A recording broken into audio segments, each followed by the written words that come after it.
Even in the sum of different substances are dissociated and without distinction in their action, but in the gaseous sphere, the negative all substances, although separately present, become merged in pure matter as such, acting only as matter, not according to their specific properties. Primordial matter. The conception of matter as original and pre-existent, and is naturally formless, is a very ancient one. It meets us even among the Greeks, at first in the mythical shape of chaos, which is supposed to represent the unformed substratum of the existing world. We find this chaos again in place, and approximately in the nebula, which also has only the beginning of form. Differentiation comes afterwards. Gravity is the most general determination of materiality as commonly accepted. That is to say, attraction is a necessary property of matter, but not repulsion.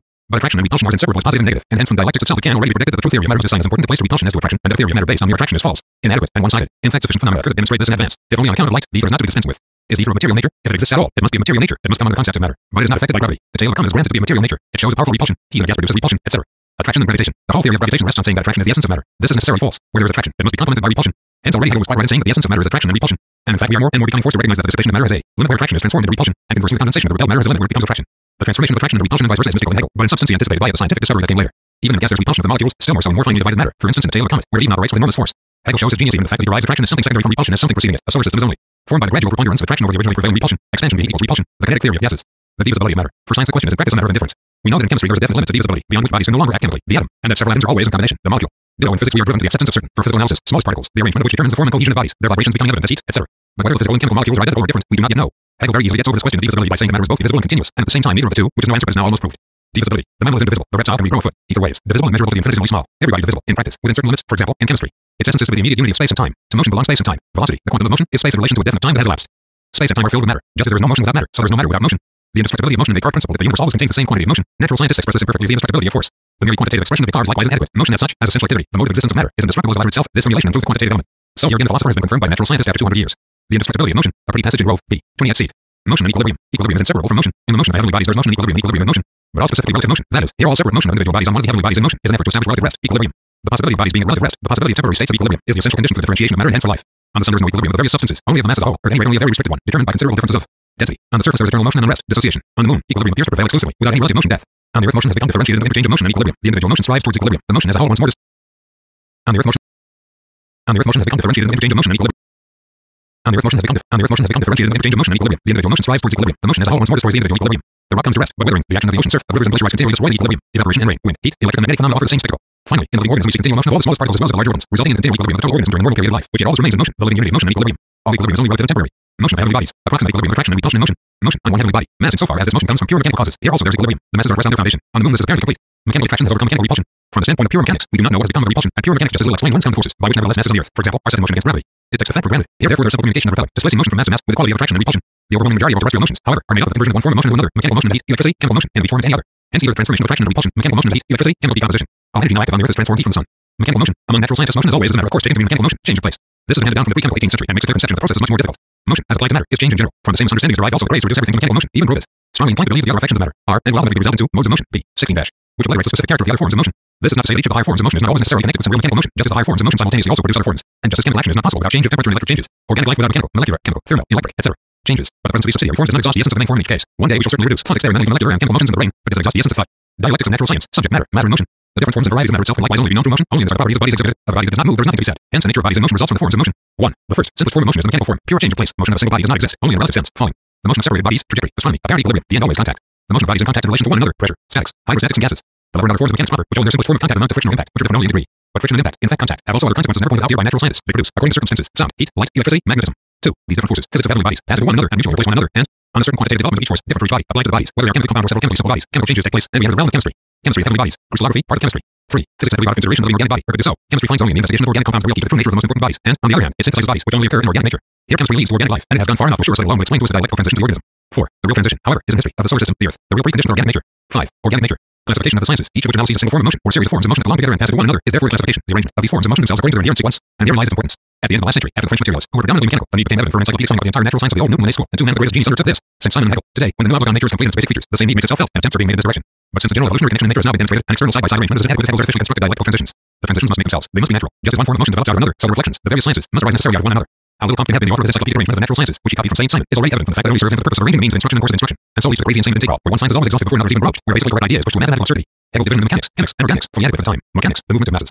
Chemics, molecular motion and atomic motion. Organics, the motion of bodies in which the two are inseparable. For the organism is certainly the higher unity which within itself unites mechanics, physics, and chemistry in one whole, where the trinity can no longer be separated. In the organism, mechanical motion is affected directly by physical and chemical change, in the form of nutrition, respiration, secretion, etc., just as much as pure muscular movement. Each movement turns twofold: mechanics, celestial, terrestrial, molecular motion, physics, chemistry, organics, plant, animal.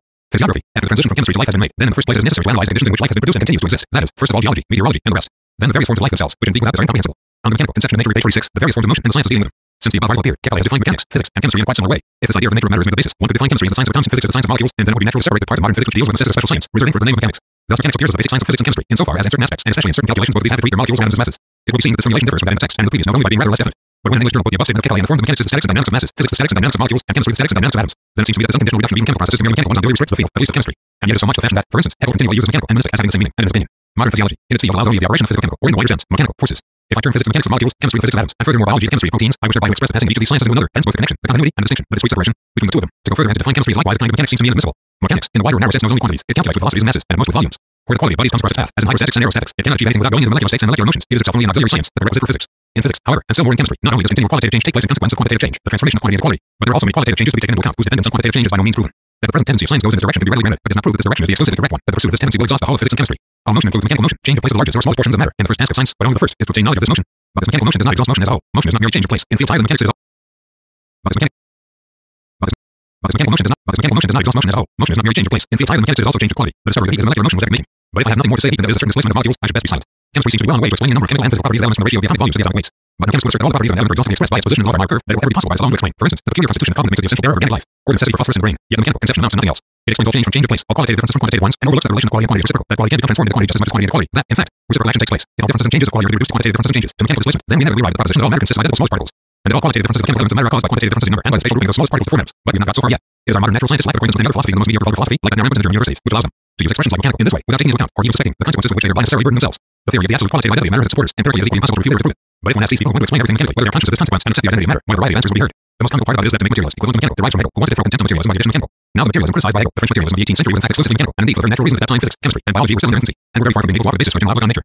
Similarly, Hegel takes from Hegel translation, cause efficient as equals mechanically acting causes, and cause final equals purposely acting causes, where Hegel, therefore, puts mechanical as equivalent to blindly acting, unconsciously acting, and not as equivalent to mechanical in Hegel's sense of the word. But this whole antithesis for Hegel himself so much as to proceed standpoint, that he does not even mention either of his two expositions of causality and his logic, but only in the history of philosophy, in the place where it comes to strictly apply this generally in dealing with teleology, where he mentions it as the form in which the old metaphysics conceived the antithesis of mechanism and teleology, but otherwise treating it as a long proceed standpoint. Has Hegel copied it directly in his joy finding a confirmation of his mechanical conception, so arrived at the beautiful result that a particular change is produced in an animal or plant by natural selection has been effected by causal efficients. But if the same change arises by artificial selection, then it has been effected by causal finalists, the brutal causal finalists. The course of dialectics of Hegel's calendar could not be caught in the circle of the narrow antithesis of causal efficients and causal finalists. And from the modern standpoint, the whole hope is rubbish about this antithesis is for an end because we know from experience and from theory that both matter and its mode of existence, motion, are uncritical and are, therefore, their own final cause. While we give the name effective causes to the individual causes, which momentarily and locally become isolated in the mutual interaction of the motion of the universe, or which are isolated by our reflecting mind, adds absolutely no determination, but only a confusing element. A cause is not effective as no cause. And being matter such as pure creation of thought and abstraction, we leave out of account the quantity of the differences of things and lumping them together as already existing things of the concept matter. As matter such, as distinct from definite existing pieces of matter, is not anything sensuously existing. When natural science directs its efforts to speaking out uniform matter such, to reducing qualitative differences to merely quantitative differences and combining identical smallest particles, it is doing the same things demanding to see fruits such instead of cherries, pears, apples, or mammals such instead of cats, dogs, sheep, etc. Gas as such, metal, stone, chemical compound as such, motion as such. The Darwinian theory demands such a primordial metal, Haeckel's pro-metal, but at the same time, it has to admit that if this pro-metal contained within itself eternal future and existing metals, it was in reality lower in rank than all existing metals and primitively crude, hence more transitory than even. As Hegel has already shown, this view, this one-sided mathematical view, according to which matter must be looked upon as having only quantitative determination. But quantitatively, as identical originally, is no other standpoint than that of the French materialism of the 18th century. It is even a retreat by Pythagoras, who regarded number, quantitative determination as the essence of things. In the first place, chemically, then, the systematizing of natural science, which has now become more and more necessary, cannot be found in any other way than the interconnections of phenomena themselves. Thus, the mechanical motion of small masses on any heavenly body ends in the contact of two bodies, which has two forms, differing only in degree, vice, friction and impact. So we investigate first of all the mechanical effect of friction and impact. We find that the effect is not divine exhausted. Friction produces heat, light, and electricity. Impact produces heat, and light, and electricity also, hence conversion of motion masses into molecular motion. We enter the realm of molecular motion, physics, and investigate further. But here too we find that molecular motion does not represent the conclusion of the investigation. Electricity passes into and arises from chemical transformation. Heat and light, ditto. Molecular motion becomes transformed into motion atoms, chemistry. The investigation of chemical processes is confronted by the organic world as a field for research. That is to say, a world in which chemical processes take place, although under different conditions, according to the same laws as in the organic world. For the explanation of which chemistry suffices. In the organic world, on the other hand, all chemical investigations lead back to the last resort of the body, protein, which, while being the result of ordinary chemical processes, is distinguished from all others by being self-acting, permanent chemical process. If chemistry succeeds in preparing this protein in the specific form in which it obviously arose, it was so-called protoplasm, a specificity, or rather absence of specificity, such that it contains potentially within itself other forms of protein, then the dialectical transition will have been proven in reality and completely proved. Until then, it remains a matter of thought, alias a hypothesis. When chemistry produces protein, the chemical process will reach out beyond itself, as in the case of the mechanical process above. That is, it will come to a more comprehensive realm, that of the organism. Physiology is, of course, the physics and especially chemistry of the living body, but with that, ceases to be specially chemistry. On the one hand, its domain becomes restricted, but on the other hand, inside this domain it becomes raised to a higher power. Notes. 193. Hegel, Encyclopedia of the Philosophical Sciences. 128. Addendum. 194. Opposite. 98. Addendum 1. Attraction is an essential part of matter repulsion. 195. See Hegel, Science of Logic. Book 1. Section 11. Chapter 1. Observation of constant and only of the invisibility and infinite divisibility of time, space, and matter. 196. Hegel, Middle Philosophy. 261. Addendum. 197. The idea of the preservation of the quantity of motion was expressed by Descartes as a trait beyond mere. First part of the work alone, written in 1633 and published posthumously in 1664, and is literature beyond date April 30, 1639. This proposition is given in its most complete form in Descartes, Principia Philosophia, and Celodomy, 1634, Pars Secunda, XXXVI. 198. Grove, the correlation of physical forces. On pages 20-29, Grove speaks of the indestructibility of force when mechanical motion is converted into a state of tension, and indeed. 199. This note was written on the same sheet as outlined part of the plan, and its perspective ideas developed by Engels in the chapter basic forms of motion. 20. Grove, the correlation of physical forces. By affections of matter, Grove means heat, light, electricity, magnetism, chemical affinity, and motion, and by motion he means mechanical motion or displacement. 201. This outline was written on the first sheet of the first folder of Dialectics of Nature. As regards its content, it coincides with Engels' letter marked May 30th, 1873. This letter begins with the words, this morning that the following dialectical ideas about natural science came into my head. The exposition of these ideas is more definite than the letter in the present outline. Admitting further, the outline was written before the letter on the same day, May 30th, 1873. Not counting the fragment on Butler, which was written shortly before this outline, all the other chapters and fragments of Dialectics of Nature were written later, that is, after May 30th, 1873. 202. A Kant's synopsis system of classification of the sciences in his main work, Course of Positive Philosophy, first published in Paris in 1832. The question of classification of the sciences is especially dealt with in the second lecture, in volume 9 of the book, heading exposition of the plan discourse, or general consideration concerning the hierarchy of the positive sciences. See A. Kant, Curse Philosophic Positive, T. I. Paris, 1830. 203. Engels is referring to the third part of Hegel's Science of Logic, first published in 1816. In his Philosophy of Nature, Hegel notes these three main divisions of natural science by the terms mechanics, physics, and organics. 204. This note is one of those three large notes which Engels put in the second folder of materials for Dialectics of Nature. Two of these notes on the prototypes of the mathematical influence in the real world and on the mechanical conception of nature are notes read during, in which Engels elaborates some very important ideas that were only outlined or stated in brief in various parts of during. The third note, Media's inability to recognize the infinite, has nothing to do with during. The first two notes were no probability written in 1885. In any case, they cannot date from earlier than late 1884 when Engels decided to prepare for the first second and large edition of during, or later than like September 1885 when Engels finished and sent to the publishers preface to the second edition of the book. Engels' letters to Bernstein and Kutsky in 1884 and to Schiller in 1885 indicatively planned to provide a series of data and appendices of natural scientific character in various passages in during, with a view to getting them at the end of the second edition of the book. But owing to being extremely busy with other matters, Engels was prevented from carrying out his intention. He only managed to make a rough outline of two notes, or data, the pages 17-18 of p. 46 of the text of the first edition of during. The present notice is the second of these notes. The heading on the mechanical conception of nature was given by Engels in his list of contents of the second folder of dialectics of nature. The subheading note 2 p. 46, the various forms of motion and the science of dealing with them appears at the beginning of this notice. 205, K. Kelly, that Wissenschaft like Zeal lies under Jim E. Bond, 1878, S12. 206, this refers to an item in Nature No. 420, November 15, 1877, summarizing A. Kelly's speech on October 18, 1877, when he took the office of rector of the University of Bonn. In 1878, the speech was published in pamphlet form under the title Scientific Aims and Achievements of Chemistry. 207, E. Haeckel, that original circle order diagrams by Underground on first experiment edition Berlin, 1876, S13. 208, the law curve shows the relation between the atomic weights of the elements and their atomic volumes. It was constructed by Elmeyer, who developed his article Planetary Dimension and Length theory, which appeared in 1870 under the line on Germanium pharmacy. The discovery of the correlation between the atomic weights of the elements and their physical and chemical properties was made by the great Russian scientist D. Mendeléev, who was the first to formulate the periodic law of the chemical elements and his article Correlation of the properties of the elements and their atomic weights, published in March 1869. That is a year prior to Meyer's article in the Journal of Russian Chemical Society. Meyer, too, was close to establishing the periodic law when he learned about Mendelev's discovery. The curve made by him graphically illustrated the law discovered by Mendelef, except that it expressed the law in external lines, unlike Mendelef, one-sided terms. Mendelef went much farther than Meyer in his conclusions. On the basis of the periodic law discovered by Mendelef predicted the existence and specific properties of chemical elements still unknown at that time, whereas Meyer in his subsequent works revealed a lack of understanding of the nature of the periodic law. 209, see note 183. 210, E. Haeckel, Meteor Shop 4, Otto, Berlin, 1873, S538, 533, 588, and Progeny, Leipzig, 1874, S460, 465, 492. 211, Haeckel, Encyclopedia of the Philosophical Sciences, 99, addendum. 212, this fragment was written on a separate sheet marked note. It made the original outline of the second note during the mechanical conception of nature. The so-called axioms of mathematics are the few thought determinations which mathematics needs for its point of departure. Mathematics is the science of magnitudes. Its point of departure is the concept of magnitude. It defines this layman as the other elementary determinations of magnitude, not contained in the definition, from outside its axioms, so that it appears unproved, and naturally also is mathematically unprovable. The analysis of magnitude will yield all these axiom determinations as necessary determinations of magnitude. Spencer is right in as much as what thus appears to us to be self-evident of these axioms is inherited. They are provable dialectically, insofar as they are not pure tautologies.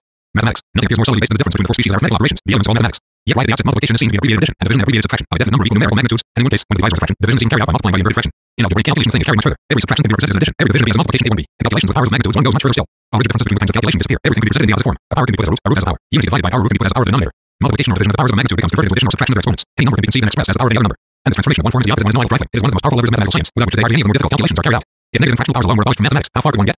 The turning point in mathematics was Descartes' variable magnitude. With that came motion and hence dialectics and mathematics, and that was, too, of necessity the differential and integral calculus, which moreover immediately begins, and which on the whole was completed by Newton and Leibniz, not discovered by them. Quantity and quality. Numbers appears quantitative determination that we know, but it is chock full of qualitative differences. 1. Haeckel, number unity, multiplication, division, raising to a higher power, extraction of roots. Thereby, and this is not shown in Haeckel, qualitative differences already make their appearance. Prime numbers and products, simple roots and powers. 16 is not merely the sum of 16 ones, it is also the square root of 4, the fourth power of 2. Still more.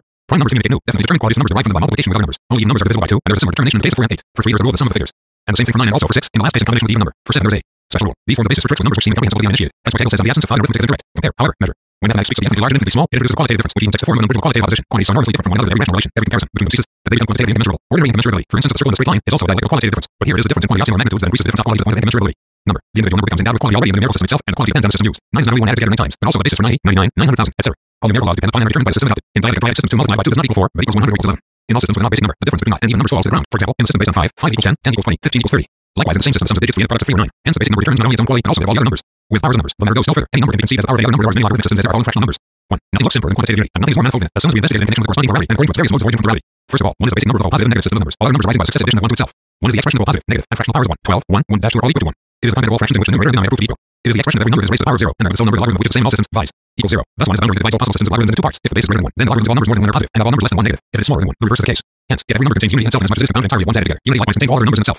This is not only a possibility, inasmuch as we can construct any numbers solely of 1s, but also a reality, inasmuch as 1 is the definite power of every other number. But the very same mathematicians too, without turning a hair, innovate in their calculations, wherever it suits them. X0 equals 1, or a fraction whose numerator and denominator are equal, and which therefore likewise represents 1, who therefore apply mathematically the plurality contained in unity. Turn out their noses and pronounce it therefore 1. General terms of unity and plurality are inseparable, mutually integrating concepts, and that plurality is not less contained in unity than unity is in plurality. How much this is the case we see similarly for sake of pure numbers. Already in the measurement of lines, surfaces, and volumes of bodies, it becomes apparent that we can take any desired magnitude with the appropriate orders of unity, and the same thing goes for measurement of time, weight, motion, etc. For the measurement of cells, even millimeters and milligrams are too large. For the measurement of stellar distances or velocity flight, even kilometers on kilometers small, just as a kilogram per planetary or even more so, solar masses. Here is seen very clearly why diversity and multiplicity is contained in the concept of unity. At first sight so simple. 0, because it is a negation of any definite quantity, is not therefore devoid of content. On the contrary, 0 is a very definite content. As the borderline between positive and negative magnitudes, as the sole real neutral number, which can be neither positive nor negative, it is not only a very definite number, but also in itself more important than all other numbers bounded by it. In fact, 0 is richer in content than any other number. Put on the right of any other number, it gives the latter, in our system of numbers, the tenfold value. Instead of 0, 1 could use here any other sign, but only on addition to this sign taken by itself signifies 0 equals 0.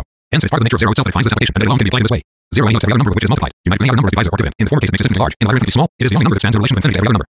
0, 0 can express every number between, and plus, and in each case represents a real magnitude. The real content of the equation first clearly emerges when all its members have been brought to one side, and the equation itself produces 0 value, as already happens for quadratic equations, and is almost the general rule in higher algebra. The function f shot can then also be put equal to z, and this z, although it equals 0, differentiated like an ordinary dependent variable, and its partial derivative determined. The nothing of every quantity, however, is itself quantitatively determined, and only on that account is it possible to calculate with 0. The very same mathematicians who are quite unembarrassed in reckoning with 0 in the above manner, that is, in operating with it as a definite quantitative concept, bringing it into quantitative relation to other quantitative concepts. Fletcher has in desperation when they read this and how it generalizes, the nothing of something is a determinate nothing. But now for geometry, here 0 is a definite point from which measurements are taken along the line, in one direction positively, in the other negatively. Here, therefore, the 0 point has not only just as much significance as any point denoted by a positive or negative magnitude, but a much greater significance in all of them. It is the point on which they are all dependent, to which they are all related, and by which they are all determined. In many cases, it can even be taken quite arbitrarily. But once adopted, it remains a simple point of the whole operation, often determining even the direction of the line along which the other points, the endpoints of the abscissa, are to be inserted. If, for example, in order to arrive at the equation of the circle, we choose any point of the reference as a 0 point, then the line of the abscissa must go through the center of the circle. All this finds just as much application in mechanics, where likewise in the calculation of the motions the point taken as 0 in each case forms the main point and for the entire operation. The 0 point of the thermometer is the very definite lower limit of the temperature section that is divided into any desired number of degrees, thereby serving as a measure for temperature stages within the section, as also for higher or lower temperatures. Hence, in this case also is a very essential point. and even the absolute zero of the thermometer in the way represents pure abstract negation by a very definite state of matter. The limit at which the last trace of any independent molecular motion vanishes as matter acts only as mass. Wherever we come upon zero, it represents something very definite, and its practical application in geometry, mechanics, etc. proves that, as a limit, it is more important than all real magnitudes bounded by it. Zero powers. Of importance in the logarithmic series. 0, 1, 2, 3, log 10, 10, 10, 10. All variables pass somewhere for unity, and it's also a constant raised to a variable power equals 1, f equals 0. A 0 equals 1 means nothing more than conceiving unity as connection with the other members of the series of powers that only has any meaning to lead to results, otherwise not at all. From this it follows that unity also, however much it may appear identical with itself, improves within an infinite manifoldness, since it can be the zero power of any other possible number, and that this manifoldness is not merely imaginary, is proved on each occasion where unity is conceived as a determined unity, as one of the variable results of the process in connection with this process. 1. The negative magnitudes of algebra are real only insofar as they are connected with positive magnitudes and only within relation to the latter. Outside this relation, taken by themselves, they are purely imaginary. In trigonometry and analytical geometry, together with the branches of higher mathematics of which these are the basis, they express a definite direction of motion opposite to the positive direction. But the sign and tangent of the circle can be reckoned from the upper right-hand quadrant just as well as from the lower right-hand quadrant, thus directly reversing plus and minus. Similarly, in analytical geometry, abscissa can be calculated from the periphery or from the center of the circle. Indeed, in all curves they can be reckoned from the curve in the direction usually denoted as minus in any desired direction, and still give a correct rational equation of the curve. Here plus exists only as a complement of minus, and vice versa, while algebraic abstraction treats them as real and independent, even outside the relation to a larger positive magnitude. Mathematics. To come since it appears absurd to resolve a definite magnitude, for example, a binomial expression into an infinite series, that is, into something indefinite. But where would we be without infinite series and a binomial theorem? Asymptotes. Geometry begins with a discovery that straight and curve are absolute opposites. That straight is absolutely inexpressible in curve, and curve in straight that is right incommensurable. Yet even the calculation of the circle is only possible by expressing its periphery in straight lines. For curves with asymptotes, however, straight becomes completely merged in curve, and curve in straight just as much as the notion of parallelism. The lines are not parallel, they continually approach one another yet never meet. The arm of the curve becomes more and more straight, without ever becoming entirely so. Just as in analytical geometry, the straight line is regarded as the curve of the first order with an infinitely small curvature. However large the x of the logarithmic curve may become, y can never equal 0. Straight and curve in the differential calculus are in the last resort plus equal in a differential triangle, the hypotenuse of which forms the differential of the arc. This hypotenuse can be regarded as a small, quite straight line which is at the same time the element of the arc end of the tangent, that no matter whether the curve is regarded as composed of an infinite number of straight lines, or also whether one considers it as a strict curve. Since the curve at each point n is infinitely small, the last ratio of the element of the curve to the tangent is evidently the ratio of equality. Here, therefore, although the ratio continually approaches equality, but as between accordance with the nature of the curve, yet, since the contact is limited to a single point which has no length, it is finally assumed that equality of straight and curve has been reached. In polar curves, the differential imaginary abscissa are even taken as parallel to real abscissa operations based on this, although both meet the pole. Indeed, from this deduced the similarity of two triangles, one of which has an angle precisely at the point of the intersection of the two lines, the parallelism of which is the whole basis of the similarity. When mathematics of straight and curved lines has thus pretty well reached exhaustion, a new almost infinite field is opened up by mathematics that conceives curves straight and straight as curved. Only in physics. Trigonometry. After synthetic geometry has exhausted the properties of the triangle regarded as such, it has nothing new to say, a more extensive horizon is opened up by a very simple, thoroughly dialectical procedure. The triangle is no longer considered an end for itself, but in connection with another figure, the circle. Every right angle triangle can be regarded as belonging to a circle. If the hypotenuse equals r, then sides enclosing the right angle are sin and cos. If one of these sides equals r, then the other equals tan. The hypotenuse equals sin. In this way, the sides and angles are given quite different, definite relationships, which without this relation, the triangle of the circle would be impossible to discover and use, and quite a new theory of the triangle arises, far surpassing the old universally applicable. Because every triangle can be resolved into two right angle triangles. This development of trigonometry from synthetic geometry is a good example of dialectics, of the way in which it comprehends things in their interconnection instead of in isolation. Identity and difference. The dialectical relation is already seen in the differential calculus, where the x is infinitely small, but yet is effective and does everything. Molecule and differential. We've puts finite and molecular distances directly opposed to one another. On the prototypes of the mathematical infinite in real world, 3 pages 17-18 in accordance with thought and the infinite in mathematics. The fact that our subjective thought and the objective world are subject to the same laws, and hence, too, in the final analysis they cannot contradict each other in their results, that must coincide. Governs absolutely our whole theoretical thought. It is the unconscious and unconditional premise of theoretical thought. 18th century materialism, owing to its essentially metaphysical character, investigated this premise only with regard to content. It restricted itself to prove that the content of all thought and knowledge must derive from sensuous experience, and revived the principle, nihil ex intellectu, or non fewer than sensu. It was modern idealistic, but at the same time dialectical. Philosophy, and especially Hegel, which for the first time investigated also with regards form. In spite of all the innumerable arbitrary instructions and fantasies that we encounter here, in spite of the idealist, topsy-turvy form of the result of unity of thought and being, it is undeniable that this philosophy proved the analogy of the processes of thought to those of nature and history and vice versa, and the validity of similar laws for all these processes, in numerous cases and in the most diverse fields. On the other hand, modern natural science has extended the principle of the origin of all thought content from experience in a way that breaks down its old metaphysical limitation and formulation. By recognizing the inheritance of acquired characters, it extends the subjective experience from the individual to the genus. The single individual that must have experience is no longer necessary. Its individual experience can be replaced to a certain extent by the results of the experiences of a number of its ancestors. If, for instance, among us mathematical axioms seem self-evident to every 8-year-old child and no need of proof from experience, this is solely the result of accumulated inheritance. It would be difficult to teach them by proof to a Bushmen or Australian Negro. In the present work, dialectics is conceived as the science of the most general laws of all motion. This implies that its laws must be valid just as much for motion in nature and human history as for the motion of thought. Such a law can be recognized in two of these three spheres, indeed even in all three, without the metaphysical Philistine being clearly aware that it is one and the same law that he has come to know. Let us take an example. Although theoretical advances are surely not that rank so high as the triumph of the human mind is the discovery of the infinitesimal calculus in the last half of the 17th century. If anywhere, it is here that we have an exclusive feat of human intelligence. The mystery, which even today surrounds the magnitude and void of the infinitesimal calculus, the differentials and infinites of various degrees, is the best proof that it is still imagined that we are pure free creations and imaginations of the human mind, to which there is nothing corresponding in the objective world. Yet the contrary is the case. Nature offers prototypes for all these imaginary magnitudes. Our geometry takes us to starting point space relations, and our arithmetic algebra numerical magnitudes, which correspond to our terrestrial conditions, which therefore correspond to the magnitude of bodies as mechanics terms, masses such as the Earth are moved by. Men. In comparison with these masses, the mass of the Earth seems infinitely large, and indeed terrestrial mechanics treats it as infinitely large. The radius of the Earth equals 2. This is the basic principle of all mechanics and the law of falling. But not merely the Earth, but the whole solar system and the distances occurring in our infinitely small sums we have to deal with the distances reckoned in light years in the solar system visible through the telescope. We have here, therefore, already infinity, not only of the first, but of the second degree, and we believe that the imagination of our readers can construct further infinities of a higher degree in infinite space if they feel inclined to do so. According to the view prevailing in physics and chemistry today, however, the terrestrial masses, the bodies with which mechanics operates, consist of molecules of smallest particles which cannot be further divided without abolishing the physical and chemical identity of the body concerned. According to W. Thomson's calculations, the diameter of the smallest of these molecules cannot be smaller than 50 millionth of a millimeter. But even if we assume that the largest molecule itself contains a diameter of 25 millionth of a millimeter, it still remains an infinitesimally small magnitude compared with the smallest mass dealt with by mechanics, physics, or even chemistry. Nevertheless, it is endowed with all the properties peculiar to the mass in question. It can represent the mass physically and chemically, and does actually represent it in all chemical equations. In short, it is the same properties in relation to the corresponding masses of the mathematical differential as in relation to its variables. The only difference is that what seems mysterious and inexplicable in the case of the differential in mathematical abstraction here seems a matter of course and is obvious. Nature operates with these differentials, the molecules, in exactly the same way and according to the same laws as mathematics does with its abstract differentials. Thus, for instance, the differential of x3 equals 3x2 dx, or 3x dx2 and dx for your neglected. If we put this in geometrical form, we have a cube with sides length x, the length being increased by the infinitely small amount dx. Let us suppose that the cube consists of some element, say sulfur, and that 3 of the surfaces around one corner are protected, the other 3 being free. Let us now expose the sulfur cube to an atmosphere of sulfur vapor and lower the temperature sufficiently. Sulfur will be deposited on the three free sides of the cube. We remain quite within the ordinary mode of procedure of physics and chemistry in supposing, in order to vector the process in its pure form, that in the first place a layer of things a single molecule is deposited on each of these three sides. The length of the sides of the cube has increased by the diameter of the molecule dx. The content of the cube x3 has increased by the difference between x3 and x3 plus 3x2 dx plus 3x dx2 plus dx3, where dx3, a single molecule, and 3x dx2, 3 rows of length x plus dx, consisting simply of linearly arranged molecules, can be neglected with the same justification as in mathematics. The result is the same. The increase in mass of the cube is 3x2 dx. Strictly speaking, dx3 and 3x dx2 do not occur in the case of the sulfur cube, because 2 or 3 molecules cannot occupy the same space, and the cube's increase of bulk is therefore exactly 3x2 dx plus 3x dx plus dx. This is explained by the fact that in mathematics dx is a linear magnitude. One is well known that such lines, without thickness or breadth, do not occur independently in nature, and also the mathematical abstractions of unrestricted validity only in pure mathematics. And since I neglects 3x dx2 plus dx3, it makes no difference. Similarly, in evaporation, when the outermost molecular layer in last water evaporates, the hot of the water layer, x, is increased by dx, on a continual flight of one molecular layer after. Another is actually continued differentiation, and when the hot vapor is once more condensed to water in the vessel by pressure and cooling, and one molecular layer is deposited on another until the vessel is full. Then the integration has been performed which differs from the mathematical not only that one is consciously carried out by the human brain, while the other is unconsciously carried out by nature. But it is not only the transition from the liquid to the gaseous state and vice versa that processes occurs are completely analogous to those of the infinitesimal calculus. When mass motion, as such, is abolished by impact and becomes transformed into heat, molecular motion, what is it that happens but the mass motion is differentiated? And when the movements of the molecules of steam and the cylinder of steam become added together so that they lift the piston by a definite amount, so that they become transformed into mass motion, having not been integrated. Chemistry associates molecules into atoms, magnitudes of lesser mass and spatial extension, but magnitudes of the same order, so that the two stand in definite, finite relations to one another. Hence, all the chemical equations which express the molecular composition of bodies are in the form of differential equations. But in reality, they are already integrated under the atomic weights which figure in them. For chemistry calculus with differentials, the mutual relation of the magnitudes of which is known. Atoms, however, are in no wise regarded as simple, or in general as the smallest known particles of matter. Apart from chemistry itself, which is more and more important to the view that atoms are compound, the majority of physicists assert that the universal ether, which transmits light and radiations, likewise consists of discrete particles, which, however, are so small that they have the same relation to chemical atoms and physical molecules as these have mechanical masses. That is to say, as d2x to dx. Here, therefore, in the now usual notion of the constitution of matter, we have likewise the differential of the second degree, and there is no reason at all why anyone, to whom it would give satisfaction, should not imagine analogies of d3x, d4x, etc., also occur in nature. Hence, whatever view one may hold of the constitution of matter, this much is certain, that it is divided up into a series of big, well-defined groups of relatively different mass character in such a way that the members of each separate group stand to one another in definite finite mass ratios. In contrast to which those of the next group stand to them in the ratio of infinitely large or infinitely small in the mathematical sense. The visible system of stars, the solar system, terrestrial masses, molecules and atoms, and finally ether particles form each of them such a group. It does not alter the case that intermediate links can be found between the separate groups. Thus, between the masses of the solar system and terrestrial masses come the asteroids, meteorites, etc. Thus, in the organic world, the cell stands between terrestrial masses and molecules. These intermediate links prove only that there are no leaps in nature, precisely because nature is composed entirely of leaps. Insofar as mathematics calculates with real magnitudes, it also employs this mode of output without hesitation. For terrestrial mechanics, the mass of the Earth is regarded as infinitely large, just as for astronomy, terrestrial masses and meteorites corresponding to them are regarded as infinitely small, and just as the distances and masses of the planets of the solar system would nothing as soon as astronomy investigates the constitution of our stellar system extending beyond the nearest fixed stars. As soon, however, as mathematicians live on to the improbable, for purpose of abstraction, so-called pure mathematics, all these analogies are forgotten, infinity becomes something totally mysterious, and the manner in which operations are carried out with analysis appears as something absolutely incomprehensible, contradicting all experience and all reason. The stupidities and absurdities by which mathematicians have rather exceeded and explained their mode of procedure, which remarkably enough always leads to correct results, exceed the worst apparent and real fantasies, for example, of the Hegelian philosophy of nature, about which mathematicians and natural scientists can inadequately express a quarter, what they charge at doing, devise, pushing abstractions to the extreme limit, they do themselves on a far greater scale. They forget that all of so-called pure mathematics is concerned with abstractions, that all its magnitudes, strictly speaking, are imaginary, and that all abstractions when pushed to extremes are transformed into nonsense or into the opposite. Mathematical infinity is taken from reality, although unconsciously, and therefore can only be explained from reality and not from itself, from mathematical abstraction. And, as we have seen, if we investigate reality in this regard, we come also upon the real relations from which the mathematical relation of infinity is taken, and even the natural analogies of the mathematical way in which this relation operates, and thereby the matter is explained. The differential calculus for the first time makes it possible for natural science to represent mathematically processes in not only states, motion. Application of mathematics in mechanics of solid bodies is absolute, and of gases approximate, and of fluids already more difficult, in physics more tentative and relative, in chemistry, simple equations of the first order and of the simplest nature, in biology equals zero. Notes. 213. In the former case, Engels' mind handles remark that in arithmetic, thought moves in flawlessness. In the latter case, Engels' statement that already the natural numerical system exemplifies no line of qualitative moments, which manifest themselves in merely external progression, etc. 214. This expression occurs in the book by Bossuet, referred by Engels in the fragment straight and curved. In the chapter on integral calculation with finite differences, Bossuet examines first of all the following problem, to generate a sum of all number steps of the variable magnitude x. Bossuet assumes that the difference dx is constant, and he denotes it by weak letter w. Since the sum of dx or of w is equal to x, the sum of w1 or of w x0 is also equal to x. Bossuet writes this equation in the form s w of 0 equals x. Bossuet then takes out the constant w and puts it before the summation sign, obtaining the expression w x0 equals x. From w, he obtains the equation s0 equals ww. This last equation is then used by Bossuet to find the magnitudes sx, sx2, sx3, etc. for solving other problems. See Bossuet, Traité calcul de T. 1, Paris, 1798, p. 38. 217. Engels in the mind fig 17 explanation to pages 158-51 of Bossuet's treatise. This figure is the following form. B is a curve. Montana is its tangent. P is the polar origin of the coordinates. Z is the polar axis. Miss the origin of the point. Miss the origin of the point and line infinitely close to him. MH perpendicular to the tangent MT dot TPH perpendicular to the unit PM. Mr. The curve described by the radius PM. As MPM is an infinitesimal angle, PM and PM are considered parallel. The triangles as also the triangles M and M are regarded as similar. 218. See note 95. 219. This note is one of the three large notes or tables for the second folder of materials for dialectics of nature. It was written originally as the first section of commentary note, pages 17-18 of the first edition of Turing. The heading on the prototypes of the mathematical infinite in the real world was given by Engels in the list of contents of the second folder of dialectics of nature. The subheading pages 17-18, concordance of thought again. The infinite in mathematics stands at the beginning of the note. 220. Meaning as intellectual, quod non sensu, the fundamental tenet of sensualism. The content of this formula goes back to Aristotle. 221. This figure was given in an article by William Thomson entitled The Size of Atoms, which was first published in Literal Nature No. 22, of March 31st, 1870, and afterwards reprinted as an appendix in the second edition of Treatise on Natural Philosophy by Thomson and Tate. 222. One of the dwarf states forming part of the German Empire since 1871.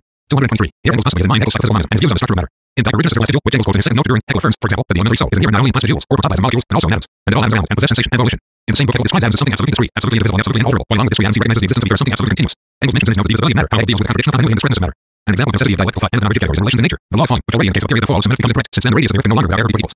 And the attraction of the earth increases instead of remaining constant as Galileo's law of falling assumes. Nevertheless, this law is still continually taught, but the reservation omitted. Newtonian attraction and centrifugal force, an example of metaphysical thinking, the problem not solved but only posed, and this breach has a solution. The Laplacian dissipation of heat. Newtonian gravitation, the best that can be said is that it does not explain the pictures of the present state of planetary motion. The motion is hidden, due to the force of attraction of the sun. With these data, how is the motion to be explained? By parallelogram forces, by a tangential force, which now becomes a necessary postulate we must accept. That is to say, assuming the eternal character of the existing state, we need for its impulse, God. But neither is the existing planetary state eternal, nor is the motion originally compound, but simple rotation, and the parallelogram of forces applied here is wrong, because it did not merely evident the unknown magnitude, the x, that had still to be found. That is to say, insofar as Newton claimed not merely to put the question but to solve it. Newton's parallelogram of forces in the solar system is true at best for the moment when the angular body is separate, because then rotational motion comes into contradiction with itself, appearing on the one hand as attraction, and on the other hand as tangential force. As soon as the separation is complete, however, the motion is again unity. That this separation must occur is a proof of the dialectical process. Laplace's theory presupposes only matter in motion rotation necessary for all bodies suspended in universal space. Magler, the fixed stars. Halley, at the beginning of the 18th century, from the difference between the departures of Flamsteed on three stars, first arrived at the idea of proper motion. Flamsteed's British Catalogue, the first very accurate and comprehensive one. Then 1750, Rayleigh, Mascon, and Lalande. Crazy theory of the range of light rays in the case of enormous bodies, and Magler's calculation based on this, as crazy as anything in Hegel's philosophy of nature. The strongest proper motion of the star equals 701, a century equals 1 single quote 1 equals 1/3 of the sun's diameter. Smallest average of 921 telescopic stars 8.65, sum of them 4. Milky Way is a series of rings, all with a common center of gravity. The Pleiades group and Alcyone, H3, the center of motion for our universe as far as the most remote regions of the Milky Way. Periods of revolution within the Pleiades group on the average of 2 million years. About the Pleiades are angular groups, alternately poor in stars and rich in stars. Second test the possibility of fixing center at the present time. According to Bessel, series of scientists describe an orbit about a dark body, as well as the general motion. Eclipse about every 3 days, duration 8 hours, confirmed by spectral analysis. In the region of the Milky Way, but deep within it, at entering stars of magnitude 7-11, a long way outside this ring are the concentric Milky Way rings, of which we see 2. In the Milky Way, according to Herschel, the 18 million stars visible through his telescope, those lying within from being cut. 2 million or more, and so 20 million in all. In addition, there is always an unresolvable glow in the Milky Way, even behind the resolved stars, hence perhaps still further rings concealing perspective. Alcyone distant from the sun 573 light years. Diameter of the Milky Way ring separate visible stars, at least 8,000 light years. The mass of the bodies moving within the sun, Alcyone radius of 574 light years is calculated at 180 million sun masses. Not all in agreement with the utmost 2 million stars moving therein. Dark bodies. At any rate, something wrong. A proof of how we perfect our observational basis still are. For the outermost ring of the Milky Way, Magler assumes a distance of thousands, perhaps hundreds of thousands of light years. A beautiful argument against the so-called absorption of light. At any rate, there does exist a distance from which no further light can reach us, but the reason is quite a different one. The velocity of light is finite. From the beginning of creation to our day, a finite time has elapsed, and therefore we can only become aware of heavenly bodies of the distance which light has traveled in this finite time. That light, decreasing in intensity according to the square of the distance, must reach a point where it is no longer visible to our eyes. However much the light may be strengthened and equipped, is quite obvious,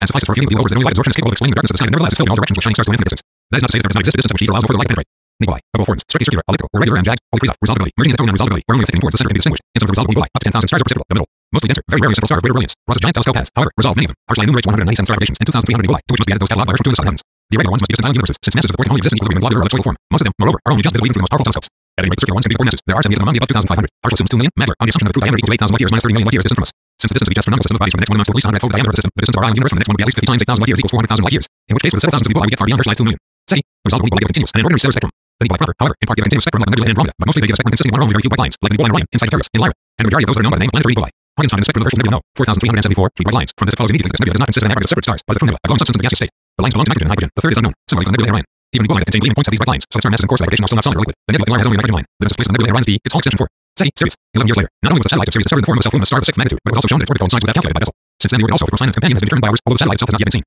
Say, fixed stars. Since the fixed stars, with the exception of 2 or 3, have no perceptible parallax, they are at least some 30 light years distant from us. According to SETI, the stars of the 16th magnitude are 7,560 light years distant. Those distinguished within our telescope are at least 3,900 light years distant. SETI himself asks, when the sun and the whole system are extinct, are there forces in nature which can reconvert the dead system into its original state of lone nebula and reawaken into new life? We do not know. SETI and the Pope. Descartes discovered that the ebb and flow of tides are caused by the attraction of the moon. He also discovered simultaneously with Snell the basic law of refraction of light, and this informed peculiar to himself and different from the of Snell. Mayer, McKinsey theory of war, p. 328. Kant has already stated that the ebb and flow of tides exert a retarding pressure on the rotating Earth. Physics. Impact and friction. Mechanics regards the effect of impact as taking place in pure form. But in reality things are different. On every impact, part of the mechanical motion is transformed into heat, and friction is nothing more than the form of impact that continually converts mechanical motion into heat. The consumption of kinetic energy as such in the field of dynamics is always of a twofold nature and has a twofold result. The kinetic work done, production of corresponding quantity of potential energy, which, however, is always less than the applied kinetic energy. Overcoming, besides rarely, frictional and other resistances that convert the remainder of the used up kinetic energy into heat. Likewise, on reconversion, according to the way this takes place, a part of the loss from friction, etc., is dissipated as heat, and it is all very ancient. The first, naive outlook is a little more correct than the later, metaphysical one. Thus already Bacon said heat is motion. It was only in the 18th century that the caloric theory arose in France and became more or less accepted on the continent. Conservation of energy. The quantitative constancy of motion was already enunciated by Descartes, and indeed almost in the same words as now by. On the other hand, the transformation of the form of motion was only discovered in 1842, and this, not the law of quantitative constancy, is what is new. Force and conservation of force. The passages of J. Harnier in his two first papers recited against Helmholtz. Force, Hegel says. It is better to say that matter is a soul, and that it has an attracting force. Force is a kind of property that, separable from matter, is put forward as a target, while soul, on the other hand, is the movement itself identical with the nature of matter. Hegel's conception of force and its manifestation, of cause and effect is identical, is proved in a change of form of matter, where the equivalence is proved mathematically. This had already been recognized in measurement. Force is measured by its manifestation, cause by effect. Force. If any kind of motion is transferred from one body to another, then one can regard the motion insofar as it transfers itself, that is active, as a cause of motion. Insofar as the latter becomes transferred, that is passive, and then its cause, the act of motion, appears as force and passive as its manifestation. From the law of the indestructibility of motion, it follows automatically that the force is exactly as great as its manifestation, since indeed it is the same motion in both cases. Motion that transfers itself, however, is more or less quantitatively determinable, because it appears in two bodies, of which one can serve as the unit of measurement in order to measure motion in the other. The measurability of motion gives the category force its value, otherwise it has none. Hence, the more this is the case, the more the categories of force and its manifestation usable in research. Hence, this is so especially in mechanics, where one resolves the forces still further regarding this compound, and thereby often arriving at new results, although one should not forget that this is merely a mental operation, by applying the analogy of forces that are really compound.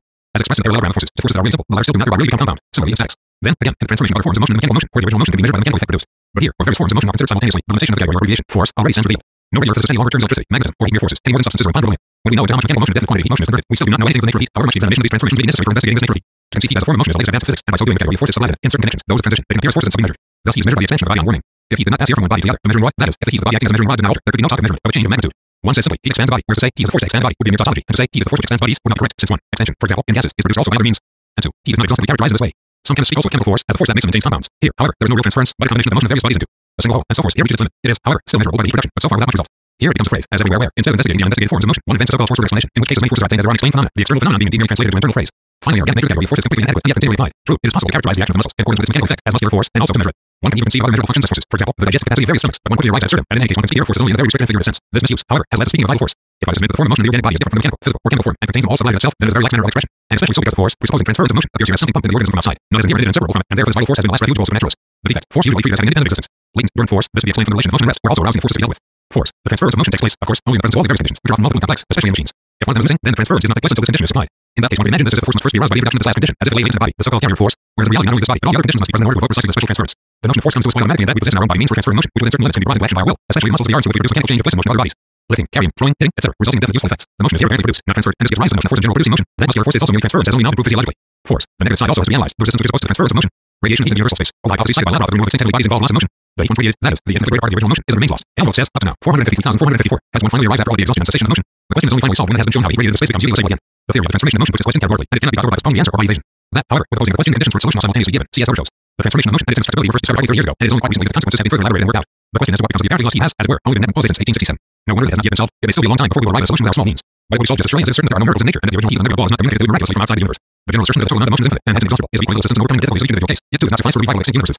Except in cases provided for in the above hypotheses, which are always bound up to the laws of force, and are therefore only temporary cases. The cycle has not been traced and will not be until the possibility of the realization of the radiated heat is discovered. Clausius, if correct, proves that the universe has been created, ergo that matter is creable, ergo that it is destructible, ergo that also force, or motion, is creable and destructible, ergo that the whole theory of the conservation of force is nonsense, ergo that all its conclusions from there are also nonsense. Clausius' second law, etc., however it may be formulated, shows energy is lost, quantitatively if not quantitatively. Entropy cannot be destroyed by natural means, but it can certainly be created. The world clock has to be wound up, then it goes on running until it arrives at a state of equilibrium from which only a miracle can set it going again. The energy extended winding has disappeared, at least quantitatively, and can only be restored by an impulse from outside. Hence, an impulse from outside was necessary at the beginning also. Hence, the quantity of motion, or energy, existing in the universe was not always the same. Hence, energy must have been created, that is, it must be creable, and therefore destructible, ad absurdum. Conclusion for Thomson, Clausius, Logic. The reversion consists in repulsion repelling itself and thereby returning out of the medium into extinct heavy bodies. But just to realize also the proof that repulsion is the really active aspect of motion, and attraction the passive aspect. In the motion of gases, in the process of evaporation, the motion of masses passes directly into molecular motion. Here, therefore, the transition has to be made. States of aggregation, notable points where quantitative change is transformed into qualitative. Cohesion, already negative in gases, transformation of attraction and repulsion, the latter only real in gas and ether. At absolute zero, the reason gas is possible, all motion of the molecule ceases, the slightest pressure, and hence their own attraction forces them together. Consequently, a permanent gas is an impossibility. MV2 has been proved also for gas molecules by kinetic theory of gases. Hence there is the same law for molecular motion as for the motion of masses. The difference between the two is here abolished. The kinetic theory is to show how molecules that strive outwards can at the same time exert a downward pressure and assume the atmosphere is more or less permanent in relation to universal space, how in spite of gravity they can move to a distance from the center of the earth, but nevertheless, at a certain distance, although the force of gravity is increased according to the square of the distance, are yet compelled by this force to come to a stopward return. The kinetic theory of gases. In a perfect gas, the molecules are already so far distant from one another that their mutual interaction can be neglected. What fills up the space between them? Diluether. Hence here the postulative matter that is not articulated in the molecular or atomic cells. The character of mutual law is allowing the theoretical development from the word by the transition movement once to the empty universal space only afterwards the ether. If the ether offers resistance to all, it must also offer resistance to light, and so at a certain distance be impenetrable to light. That however ether propagates light, being its medium, necessarily involves that it should also offer resistance to light, otherwise light could not stand in vibration. This solution of the controversial questions raised by Magler and mentioned by Lavrov. Light and darkness are certainly the most conspicuous and definite opposites in nature. They have always served as a protocol phrase for religion and philosophy from the time of the 4th gospel years of the 18th century. Fit. P. 9. The law long ago originally demonstrated in physics that the form of motion called radiant heat is identical in all essential respects with the form of motion that we call light. Clark Maxwell. P. 14. These rays have all the physical properties of rays of light and are capable of reflection, etc. Some of heat rays are identical with the rays of light, while other kinds of heat rays make no impression on our eyes. Hence there exists dark light rays, and the famous opposition between light and darkness disappears from natural science as an absolute opposition. Incidentally, the deepest darkness and the brightest, most narrow light has the same effect of dazzling our eyes, and in this way are for us identical. The fact is, the sun's rays have different effects according to the length of vibration. Those with the greatest wavelength communicate heat, those with medium wavelength, light, and those with the shortest wavelength, chemical action, SETI, P. 632 exceed. The maximum of the three actions being closely approximated, the inner minimum of the outer groups of rays. As regards their action, coming within the light ray group, what is light and what is not light depends on the structure of the eye. Many animals may be able to see even the part, not of heat rays, but of chemical rays, since their eyes are adapted for shorter wavelengths than ours. The difficulty disappears if one assumes, instead of three kinds, only a single kind of ray, which is different, but with a narrow limits compatible, effects according to the wavelength. Hegel constructs the theory of light and color out of pure thought, and so doing falls into the process of empiricism and home-bred seeing experience. For example, where he abuses against Newton the mixtures of colors used by painters. Electricity. In regard to Thomson's cock and bull stories, cf. Hegel, pages 336-37, where there is exactly the same thing. On the other hand, Hegel already conceived frictional electricity by Pauline's extension, in contrast to fluid theory and the electrical matter theory. When Coulomb says that particles of electricity repel each other inversely as the square of their distance, Thomson calmly takes this as proof. The hypothesis that electricity consists of two fluids, positive and negative, whose particles repel each other. It is said that electricity and charged bodies retain merely by the pressure of the atmosphere. Faraday put the seed of electricity in the opposed poles of the atoms, and thus for the first time expressed the idea that electricity is not a fluid but a form of motion, a force. What Thomson cannot get into his head was that it is precisely a spark that is of material nature. Already in 1822, Faraday discovered the momentary induced current, the first as well as the second, reverse current, participates more of the current produced by the discharge of light and dark than that produced by the voltaic battery. Here lay the whole secret. The spark has been the subject of all sorts of cock and bull stories, which are now known to be special cases of illusions. The spark from a positive body is said to be a pencil rays, brush, or cone, the point of which is the point of discharge. The negative spark, on the other hand, is said to be a star. The short spark is said to be always white, a long one usually reddish or purplish. The spark drawn from the conductor on an electric machine by a metal sphere is said to be white, by hand, purple, by aqueous moisture, red. The spark, that is, light, is said to be not inherent in electricity, but merely a result of the compression of the air. That air is violently and suddenly compressed when an electric spark passes through it is proved by the experiment of chemistry in Philadelphia, according to which the spark produces a sudden rare effect of the air in the tube and drives the water into the tube. In Germany, 30 years ago, Winter and others believed that the spark, or electric light, was the same nature with fire and arises by the union of two electricities, against which Thomson seriously proves that the place where the two electricities unite is precisely where the light is least, and that it is 2/3 from the positive and 1/3 from the negative end. That fire is here still something quite mythical is obvious. With the same seriousness, Thomson quotes the experiments of Decimus, according to which, with the rise of the barometer and falling temperature, glass, amber, silk, etc., become negatively electrified on being plunged into mercury, but positively electrified as the barometer is falling, and the temperature rising, and in summer always become positive and pure, and always negative and pure, mercury. That in summer gold and various other metals become positive and warming and negative, unquoting, the reverse being the case in winter. They are highly electric, with a high barometer and mercury wine, positive if the temperature is rising, negative if falling, etc. How matters stood in regard to heat, in order to produce thermoelectric effects, is not necessary to apply heat. Anything which alters the temperature in one part of the chain occasions the deviation and the declination of the magnet. For instance, the cooling of metal by ice or evaporation of ether. The electrochemical theory is accepted as at least exceedingly ingenious and plausible. Faraday and Engels already long ago, and Faraday recently asserted that voltaic electricity is a simple consequence of chemical processes, and Faraday even given correct explanation of the shifting atoms taking place in the liquid, and established that the quantity of electricity is to be measured by the quantity of the electrolytic product. With the help of Faraday, Thomson arrived at the law that every atom must be naturally surrounded by the same quantity of electricity, so that in respect to heat and electricity resemble each other. Static and dynamic electricity. Static or frictional electricity is applied to a state of tension of the electricity already existing in nature in the form of electricity, but in an equilibrated neutral state. Hence the removal of this tension, if and insofar as the electricity during propagation can be conducted, also occurs once throughout by a spark, which establishes the neutral state. Dynamic or voltaic electricity, on the other hand, is electricity produced by the conversion of chemical motion into electricity. Under certain definite conditions, it is produced by the solution of zinc, copper, etc. Here the tension is not acute, but chronic. At every moment, nu plus and electricity is produced from some other form of motion, and not already existing plus minus side electricity separated into plus and. The process is a continuous one, and therefore to its result, electricity does not take the form of instantaneous tension and discharge, but a continuous current which can be converted at the poles into the chemical motion from which it arose. A process is termed electrolysis. In this process, as well as in the production of electricity by chemical combination, the current can be traced in the liquid. This electricity, being the nature of current, for that very reason cannot be directly converted into static electricity by means of induction. However, neutral electricity already existing as such can be neutralized. In the nature of things, induced electricity is the following which induces it, and therefore must likewise be of flowing character. On the other hand, this obviously gives the possibility of condensing the current and converting it into static electricity, or rather into a higher form that combines the property of current with that tension. This is solved by Crookes' machine. It provides an induction electricity, which achieves this result. A pretty example of the dialectics of nature is the way in which according to the present day theory of repulsion of magnetic poles is explained by the attraction of electric currents in electrochemistry. In describing the effect of the electric spark in chemical decomposition and synthesis, Weidmann declares that this is more the concern of chemistry. In the same case, chemistry declares that this is rather a matter which concerns physics. Thus, the point of contact of molecular and atomic science both declare themselves incompetent, while it is precisely at this point that the greatest results are to be expected. Friction and impact produce an internal motion of the body is concerned, molecular motion, differentiated as warmth, electricity, etc. According to circumstances, this motion, however, is only temporary, cessation causes cessative effects. At a definite stage, they all become transformed into a permanent molecular change, a chemical change. Chemistry. The motion of an actual chemical unit from matter, ancient as it is, fully corresponds to the childish view, widely held enough to label here, that the chemical affinity of two bodies depends on each one containing a common third body. How old, convenient methods, adapted to previously customary practice, become transferred to other branches of the right in chemistry. The calculation of the composition of compounds in percentages, which was the most suitable method of all for making it possible to discover the laws of constant proportion and multiple proportion and combination, and indeed to make them undiscoverable for long enough. The new method begins in chemistry with atomistics, and corresponding in physics with the molecular theory. The new atomistics is distinguished from all previous to it by the fact that it does not maintain that matter is merely discrete, but that the discrete parts of various stages or various nodal points which determine the various qualitative modes of existence of matter in general, right down to weightlessness and repulsion. Transformation of quantity into quality. The simplest example oxygen and ozone, where two produces quite different properties, even in regard to smell. Chemistry likewise explains the other alphabet bodies merely by difference in the number of atoms in the molecule. The significance of names. In organic chemistry, the significance of the body, as also its name, is no longer determined merely by its composition, but rather by its position in the series to which it belongs. If we find, therefore, that a body belongs to such a series, its ordinary becomes an obstacle to understanding and must be replaced by a series name. Notes. 224. Engels is referring to Clausius' lecture on the second law of mechanical theory of heat, delivered in Frankfurt am Main, September 23, 1867, at the 51st Congress of German Natural Scientists and Physicians, and published in book form in Braunschweig the same year. 226. Engels is referring to Rudolf Wolff's book of Astronomy, London, 1877. On p. 325 this book asserts that the law of refraction of light was discovered not by Descartes, but by Snell, formulated in his unpublished works, from which Descartes subsequently took it. 227. Engels is referring to Julius Wagner's book on mechanical war and Gesell Driven, 2. Offlash, Stuttgart, 1874, s. 328, 330. 228. Francis Bacon, Nova Mortem, book 11, Efforts of Excess, published in London in 1620. 229. Confer Engels remarked that force has no other content than the phenomenon itself, and that this content expresses itself only in the form of a reflected determination of force, the result being an empty tautology.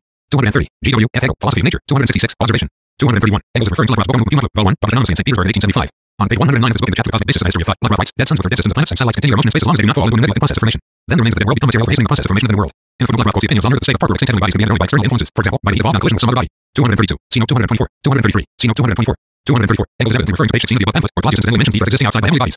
Here again, on p. 6, it is a question of the same ether, though not outside bodies, but in the interstices between most constituent particles of the bodies. 235. Horrible importance of vacuum. The view, dating from Aristotle, that nature abhors the void, that is, does not allow vacuum to form, prevailed in natural science until the mid-17th century. This abhorrence was given, among other things, as the reason why the water rises in a piston. In 1643, Poisson discovered atmospheric pressure, thereby refuting the Aristotelian notion of the impossibility of vacuum. 236. Engels wrote Lavrov's name in Russian characters. Engels is referring to Lavrov's book on Human Vol. In the chapter Cosmic Basis of the History of Thought, Lavrov mentions the views of various scientists on the extinction of life coming from very great distances. 237. Gauss according to St. John, 1. 238. Fick, Diamond in Wordsworth, Wordsworth, 1869. 239. Maxwell, Theory of Heat, 4th edition, London, 1875, pages 87, 185. 240. Engels is referring to the diagram on page 632 of Secchi's book, showing the relationship between the length of the wave and the intensity of the thermal, lunar, and chemical actions of the sun rays, the main portion of which is reproduced below. The curve represents the intensity of heat radiation from the longest wave heat rays to the shortest wave rays. The curve represents the intensity of light radiation. Reaction. Mechanical. Physical reaction is exhaustively currents of reaction. Chemical reaction alters the composition of the reacting body and is only renewed if further quantity of other is added. Only the organic body reacts independently, of course, within its sphere of power, and assuming the supply of nourishment. But the supply of nourishment is effective only after it has been assimilated, not immediately at the lower stages. So here, the organic body is an independent power reaction. A new reaction must be mediated by it. Life and death. Already no physiology is absolutely scientific if it does not consider death as an essential element of life. The negation of life is being essentially contained in life itself, so that life is always thought in relation to its necessary result, death, which is always contained in the germ. The dialectical conception of life is nothing more than this. But for anyone who has once understood this, all talk of the immortality of the soul is done away with. Death is either the dissolution of the organic body, leaving nothing behind but the chemical constituents that form its substance, or leaves behind the vital principle, more or less the soul, that then survives all living organisms, and not only human beings. Here, therefore, by means of dialectics, simply become clear about the nature of life and death suffices to abolish ancient superstition. Living means dying. Generation or all investigations hitherto amount to the following: in fluids containing organic matter and decomposition accessible to the air, lower organisms arise, protista, fungi, infusoria. Where do they come from? Have they arisen by generatio? Or from germs brought in from the atmosphere? Consequently, the investigations limited to a quite narrow field. The question of plasmogamy. The assumption that new living organisms can arise by decomposition belongs essentially to the epoch of the mutable species. At that time, they found themselves compelled to assume the origin of all organisms, even the most complicated, by original generation from non-living materials. And if they did not want to resort to the aid of an creation, they easily arrived at the view that this process is more readily applicable given the form of material already derived from the organic world. No one any longer believed in the production of a mammal directly from the organic matter by chemical means. This assumption, however, directly conflicts with the present state of science. By analysis of the process of decomposition and dead organic bodies, chemistry proves that each successive step of this process necessarily produces products that are more and more dead, that are more and more close to the organic world. Products that are less and less capable of being used by the organic world, and that this process can be given another direction, such utilization being able to occur only when these products of decomposition are absorbed early enough and inappropriate already existing organism. It is precisely the most essential vehicle of cell formation, protein, that decomposes first of all, and so far it has never been built up again. Still more, the organisms of original generation from organic fluids is the question I assume these investigations, while being comparatively low order, are nevertheless definitely differentiated, bacteria, yeast, etc. The life cycle composed of various phases and part, as in the case of the infusoria, equipped with very well-developed organs. They are all used unicellular. But ever since we've been acquainted with the structuralist era, it has become foolish to desire to explain the origin of even a single cell directly from dead matter instead from structuralist living protein, to believe it is possible by means of extending water force nature to accomplish it in 24 hours what it has cost thousands of years to bring about. Pasteur's experiments in this direction are useless. For those who believe in this possibility, you will never be able to prove the impossibility by these experiments alone, but they are important because they furnish much enlightenment about these organisms, their life, their germs, etc. Norris Wagner, Nicholas Chapel History Version, Augsburger Allgemeine Zeitung, Biology, October 6, 7, 8, 1874. Leaving statement to Wagner towards the end of his life. We may only assume that life is just as old and just as eternal as matter itself, and the whole controversial point about the origin of life seems to me to be disposed of by this simple assumption. In point of fact, why should not organic life be thought of as present from the very beginning just as much as covenant compounds, or as whole and complete indestructible matter in general, and the forces that are eternally bound up in motion of matter and space? Leaving said further, that he, too, regards the hypothesis that organic life has been imported onto our planet from universal space as acceptable. And follows, it appears to me to be the correct procedure if all our efforts fail to cause the production of organisms from non-living matter, to raise the question whether life has ever arisen, whether it is not just as old as matter, and whether its germs have not been transported from one heavenly body to another and have developed or really have found favorable soil. Wagner, the fact that matter is indestructible and imperishable, that it can by no force be reduced to nothing, suffices for chemists to regard it also as unagreeable. But according to the now prevailing view, life is regarded merely as property inherent in certain simple elements, of which those organisms consist, and which, as a matter of course, must be as old, that is, as originally existing as these basic cells and their compounds themselves. In this sense, one could also speak of vital force, as Liebig does, namely the formative principle and together with the physical forces, hence not acting outside of matter. This vital force is a property of matter, however, manifests itself only under appropriate conditions which have existed since eternity at innumerable points in infinite space, but which in the course of different periods of time must often enough to change their place in space. Hence, no life is possible on the ancient fluid earth or the present day sun, but the glowing bodies of enormously expanded atmospheres consisting, according to recent views, of the same materials that fill all space in extremely rarefied form and are attracted by bodies. The rotating nebular mass from which the solar system developed, reaching beyond the orbit of Neptune, contains also all water dissolved in vaporous form in an atmosphere richly impregnated with carbon gases up to immeasurable heights, and with that also the basic materials for the existence of most organic germs in it. There prevail most varied degrees of temperature in most varied regions, and hence the assumption is fully justified that all times and conditions necessary for organic life were somewhere to be found. According to this, the atmospheres of the heavenly bodies, like those of the rotating cosmic nebular masses, would have to be regarded as the permanent repositories of living form, as the eternal breeding grounds of organic germs. In the Andes, below the equator, the smallest living protists with little invisible germs are still present in masses in the atmosphere up to 16,000 feet. For he says they are almost omnipresent. They are only absent where the glowing heat kills them. For them, existence is conceivable also in the four belted heavenly bodies, where the appropriate conditions are to be found. According to Cohn, bacteria are so extremely minute that 633 million can find Roman cubic millimeter, and 636,000 million we only arrive at the microcochi are even smaller, and perhaps they are not the smallest. But being very varied in shape, the vibrio, sometimes globular, sometimes ovoid, sometimes rod-shaped or spiral. Here, an valid objection has been raised against the well-founded hypothesis that all multifarious, more highly organized living beings of both natural kingdoms could have developed and must have developed in the course of very long periods of time from such, or smaller, extremely simple, neutral, primordial beings hovering between plants and animals, on the basis of individual variability and the capacity for hereditary transmission of newly acquired characters, the offspring and alteration of the physical conditions of the heavenly bodies, and on spatial separation of the individual varieties produced. Worth noting is to prove how much of Dilettante Liebig was in biology, although the latter is a science bordering on chemistry. He read Darwin for the first time in 1861, and only much later the important biological and paleontological geological works subsequent to Darwin. Lamarck he had never read. Similarly, the important paleontological special researches which appeared even before 1859 of L.V., Buck, Verdini, Munster, Klickstein, Power, and Gunstead on the fossil cephalopods, that for such remarkable life and genetic connection of the various creations, remain completely unknown to him. All the above mentioned scientists were, driven by the force of fact, almost against their will, the Lamarckian hypothesis of descent, and is indeed before Darwin's book. The theory of descent, therefore, had already quietly struck roots in the views of those scientists who had concerned themselves more closely with the comparative study of fossil organisms, as early as 1832, in order to analyze under Sundrum familiar.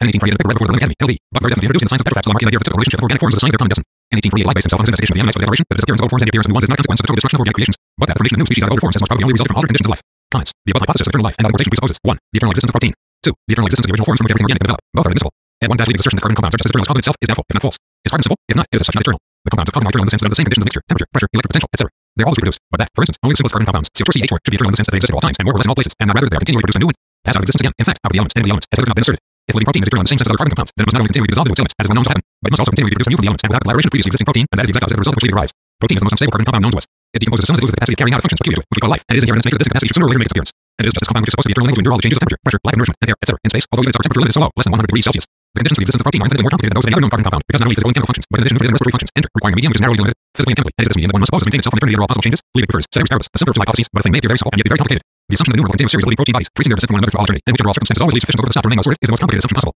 Moreover, the atmospheres of heavenly bodies, and especially nebular atmospheres, were originally going hot and therefore no place for protein bodies. Hence, in the last resort, space must serve as a great reservoir, a reservoir in which there is neither air nor nourishment, and with temperature in which certainly no protein can function or maintain itself. At 2 vibros, microprotein, etc., which refer to here, are beings already considerably differentiated. Protein granules that excrete an outer membrane, but the nucleus. A series of protein bodies capable of development, however, forms the nucleus first of all and becomes a cell. The cell membrane is then further advanced. Hence, the organisms under consideration here belong to a series which, by all previous analogy, proceed by into a blind alley, and they cannot be numbered among the ancestors of the higher organisms. What Helmholtz says the solidity of attempt to produce life artificially is pure childishness. Life is the mode of existence of protein bodies, the essential element which consists of continual metabolic interchange with the natural environment outside them, and which ceases with the cessation of its metabolism, bringing about the decomposition of the protein.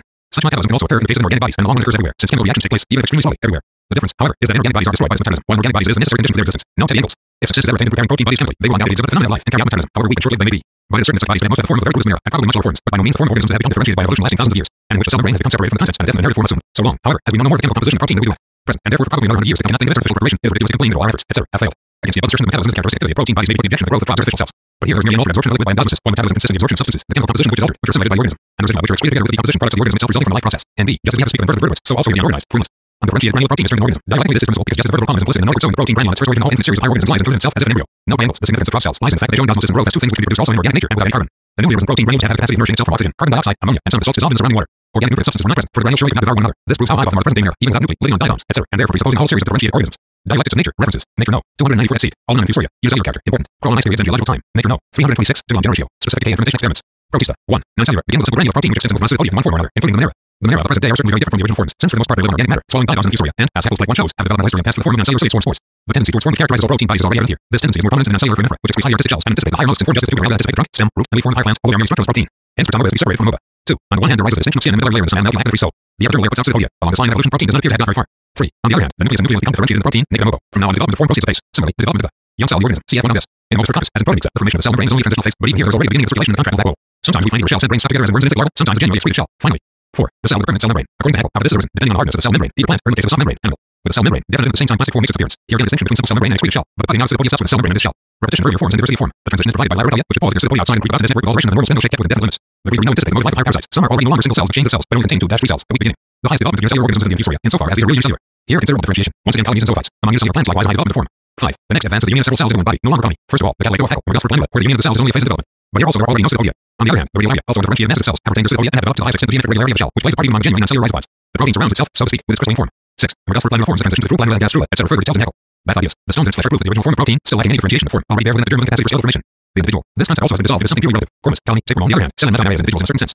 The whole of organic nature is one continuous proof of the identity or inseparability of form and content. Morphological and physiological phenomena, form and function, mutually determine one another. The differentiation of form determines differentiation of substance into muscle, skin, bone, epithelium, etc. And the differentiation of substance in turn determines difference of form. Repetition of morphological forms at all stages of evolution. Cell forms, metameria formation at a certain stage, annelids, arthropods, vertebrates. In the tadpoles and amphibians, the primitive form of obsidian larvae is repeated. Various forms of marsupials, which we term cells. For the entire evolution of organisms, the law of acceleration according to the square of the distance and time from the point of departure is to be accepted. And for Haeckel, Schroff, and anthropogeny, the organic forms corresponding to the various geological periods. The higher, the more rapid the process. The Darwinian theory begins as a practical proof of Haeckel's account of the interconnection between necessity and chance. The struggle for existence. Above all, this must be strictly limited to the struggles resulting from plant and animal population, which do in fact occur at certain stages of plant and lower animal life. But one must keep sharply distinct from the conditions in which species alter. Old ones die out and newly evolved ones take their place. Without this overpopulation, for example, on the migration of animals and plants into new regions where the conditions of climate, soil, etc. Bring about the alteration. If they are the individuals which become adapted survive and develop into a new species by continually increasing adaptation, while the other more stable individuals die away and finally die out and with them the imperfect intermediate stages, then this can proceed without any fusionism. And if the latter should appear at all, it makes no change to the process, but most of it accelerated. Similarly with the gradual alteration of the geographical, climatic, etc. conditions of the region. Whether the members of the animal or plant population exert pressure on one another is a matter of indifference. The process of evolution of the organisms as determined by acceleration proceeds all the same. It is the same for sexual selection, in which case, too, malfusionism is quite unconcerned. Hence also Haeckel's adaptation and heredity can bring about the whole process of evolution without need for selection and malfusionism. Darwin's mistake lies precisely in lumping together in natural selection or the survival of the fittest, two absolutely separate things. 1. Selection by the pressure of overpopulation, where perhaps the strongest survive in the first place, but can also be the weakest in many respects. 2. Selection by greater capacity of adaptation to altered circumstances, where the survivors are better suited to these circumstances, but where this adaptation as a whole can mean regress just as well as progress. The main thing that each advance in organic evolution is at the same time regression, fixed non-cellular evolution, and excluding the possibility of evolution in many other directions. This, however, a basic law. The struggle for life. Until Darwin, what was stressed by his present adherence was precisely the harmonious cooperative working of organic nature. How the plant kingdom supplies animals with nourishment and oxygen, and animals supply plants with manure, ammonia, and carbonic acid. Hardly was Darwin recognized before these same people saw everywhere nothing but struggle. Both views are justified within narrow limits, but both are equally one-sided and prejudiced. The interaction of bodies in the living nature includes both harmony and collisions, developing bodies conscious and unconscious cooperation as well as conscious and unconscious struggle. Hence, even in regard to nature, it is not permissible one-sidedly to inscribe only struggle on one's boundaries. But it is absolutely childish to desire to somehow manifold wealth, historical evolution, and complexity in the and one-sided phrase struggle for existence. That says less than nothing. The whole Darwinian theory of the struggle for existence is simply the transfer from society to organic nature, Hobbes' theory of Bell-Omnium compounds, and the bourgeois economic theory of competition, as well as the fusion theory of population. When once this feat has been accomplished, it is very easy to transfer these theories back again from natural history to the history of society, and altogether to need to maintain that their bodies' assertions have been proved as eternal natural laws of society. Let us accept for a moment the phrase struggle for existence, for argument's sake. The most of the animal can achieve is to collect. When produces, he prepares the means of life, in the widest sense of the words, which without nature would not have produced. This makes impossible the unqualified transference of the laws of life in animal societies to human society. Production soon brings about that the so-called struggle for existence no longer turns on pure means of existence, but on means of enjoyment and development. Here, where the means of development are socially produced, the categories taken from the animal kingdom are already totally inapplicable. Finally, on the capitalist mode of production reaches such a high level of society can no longer consume the means of life, enjoyment and development that have been produced, because for the great mass of producers access to these means is artificially and forcibly barred. And therefore every 10 years a crisis restores the equilibrium by destroying not only the means of life, enjoyment and development that have been produced, but also a great part of the productive forces themselves. Hence the so-called struggle for existence assumes the form to protect the products and productive forces produced by bourgeois capitalist society against the destructive, ravaging the capitalist social order, by taking control of social production and distribution out of the hands of the ruling capitalist class, which has become capable of this function, and transferring it to producing masses, and it is the socialist revolution. The conception of history as a series of class struggles is already much richer in content and deeper than merely reducing to weak distinguished phases of the struggle for existence. Vertebrates, their essential character, the grouping of the whole body by the nervous system, thereby the development of self-consciousness, etc., becomes possible. In all other animals, the nervous system is a secondary affair. Here it is the basis of the whole organization. The nervous system, when developed to a certain extent by posterior elongation of the ganglion of the worms, takes possession of the whole body and organizes it according to its needs. When Hegel makes the transition from life to cognition by means of propagation, there is to be found in the germ of the theory of evolution that organic life once given, it must evolve by the development of the generations to a genus of thinking beings.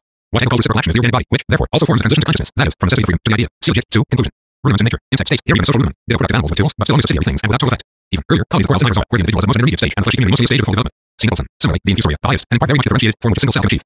Work. The mechanical theory needs to transfer this category from economics into physics, but in so doing it becomes defined in quite a different way, as seen even from the fact that only a very slight subordinate part of economic work can be expressed in kilogram meters. Nevertheless, there is an inclination to retransfer the thermodynamical definition of work to the sciences from which category was derived, with a different determination. For instance, without further ado, to identify crudely with physiological work as if fitting was licensed following an experiment in which the lifting of a human body of say 60 kilograms to a height of say 2,000 meters, that is 120,000 kilogram meters, is supposed to express the physiological work done. In the physiological work done, however, it makes an enormous difference how this lifting is effected, whether by positive lifting of the load by mounting vertical ladders, or way along a road or stair with a final slope, or along a road with a slope of 118, hence a length of about 36 kilometers. At any rate, however, in all practical cases, forward motion also is combined with lifting, and indeed where the road is quite level, this is very considerable, and its physiological work it cannot be equal to zero. In some places, it even appears to be not a desire to import the thermodynamical category work back into economics, the result of which would be nothing but nonsense. Let someone try to convert any skilled labor into kilogram meters, and then determine wages on this basis. Physiologically, consider the human body contains organisms which in their totality, from one aspect, can be regarded as a thermodynamical machine, where heat is supplied and converted into motion. But even if one presupposes constant conditions as regards the other bodily organs, it is questionable whether the physiological work done, even with him, can be once fully expressed in kilogram meters, since within the body internal work is performed at the same time, which is not apparent in the result, for the body is not a steam engine, which only undergoes friction and wear and tear. Physiological work is only possible with continued chemical changes in the body itself, depending also on the process of respiration of the word of the heart. Along with every muscular contraction or relaxation, chemical changes occur in the nerves and muscles, and these changes cannot be treated as parallel to those of a steam engine. One can, of course, compare two instances of physiological work that have taken place under otherwise identical conditions, but one cannot measure physical work of men according to the work of the steam engine, etc. Their external results, yes, but not the processes themselves without considerable reservations. Notes.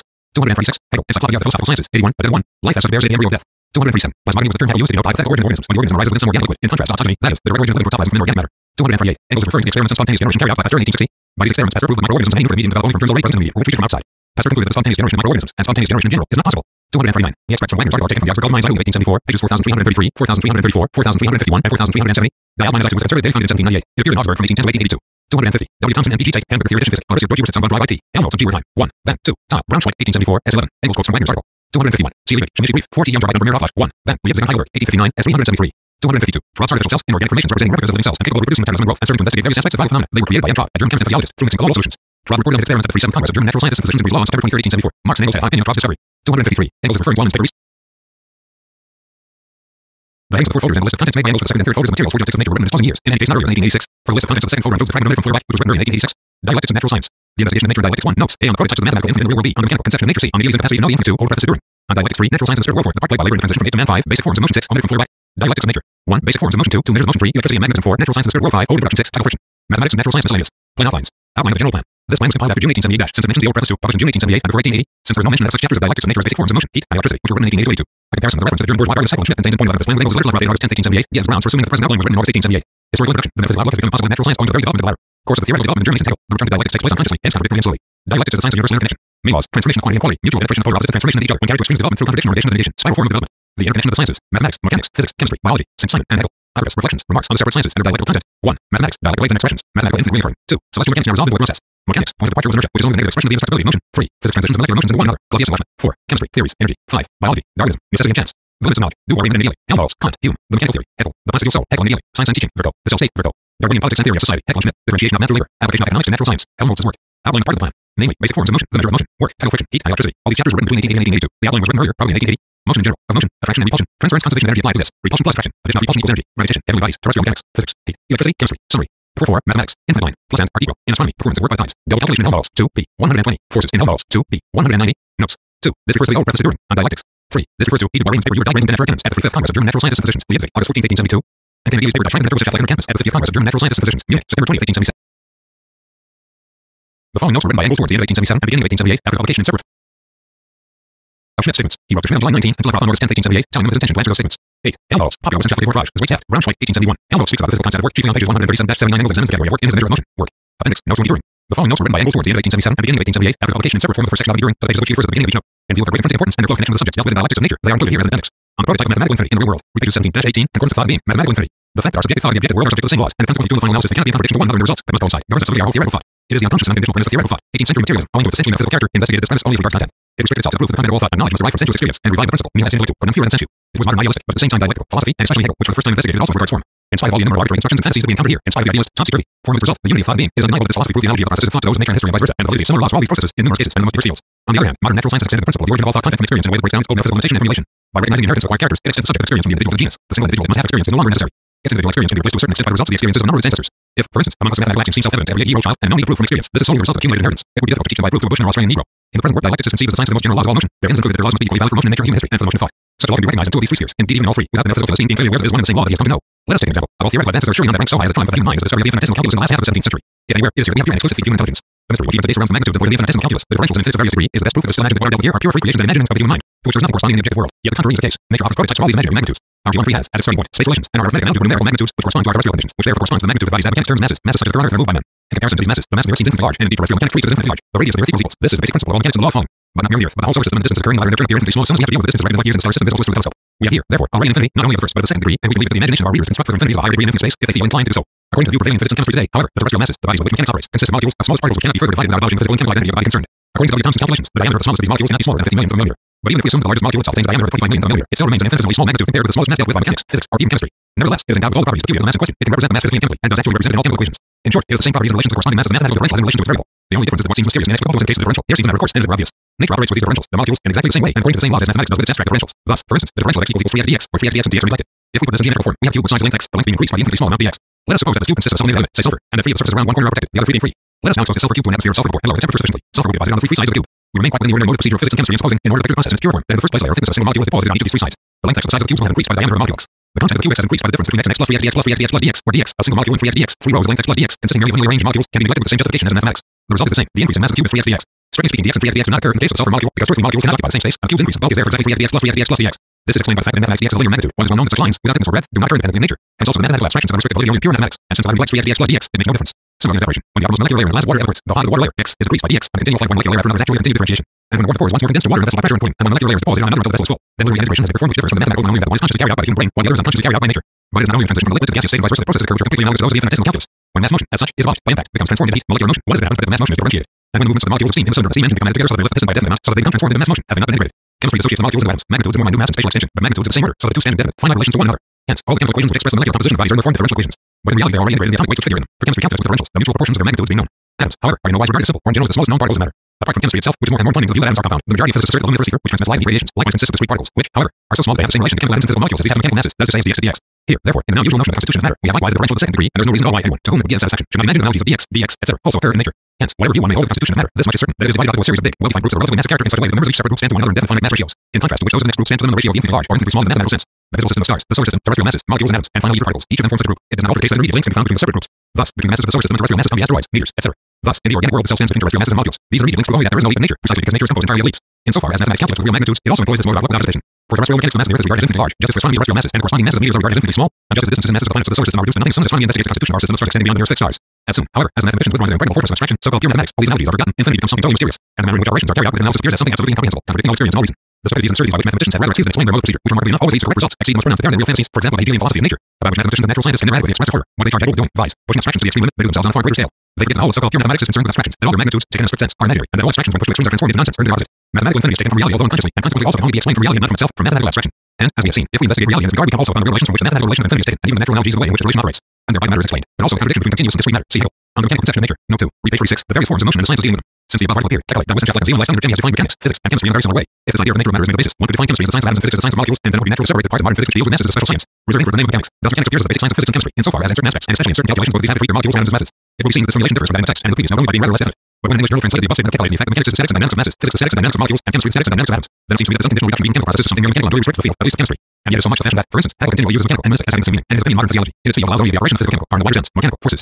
If I turn physics and mechanics of molecules, chemistry the physics of atoms, and furthermore biology the chemistry of proteins, I wish thereby to express the transition of each of these sciences into the other, hence both the connection, the continuity, and the distinction, the discrete separation. To go further and to define chemistry is likewise a kind of mechanics seems to me inadmissible. Mechanics, in the broader narrower sense, knows only quantities. It calculates with velocities and masses, and at most with volumes. When the quality of bodies comes across its path, as in hydrostatics and aerostatics, it cannot achieve anything without going into molecular states and molecular motion. It is itself only a mere auxiliary science, the prerequisite for physics. In physics, however, and still more in chemistry, not only does continual qualitative change take place in consequence of quantitative change, the transformation of quantity into quality, but there are also many qualitative changes to be taken into account, whose dependence on quantitative change is by no means proven. That the present tendency of science goes in this direction can be readily granted, but does not prove that this direction is the exclusively correct one, that the pursuit of this tendency will exhaust the whole of physics and chemistry. All motion includes mechanical motion, change of place of the largest or smallest portions of matter, and the first task of science, but only the first, is to obtain knowledge of this motion. But this mechanical motion does not exhaust motion as a whole. Motion is not merely change of place. In fields higher than mechanics, it is also change of quality. The discovery of heat is a molecular motion was making. But if I have nothing more to say even that there is a certain displacement of molecules, I should best be silent.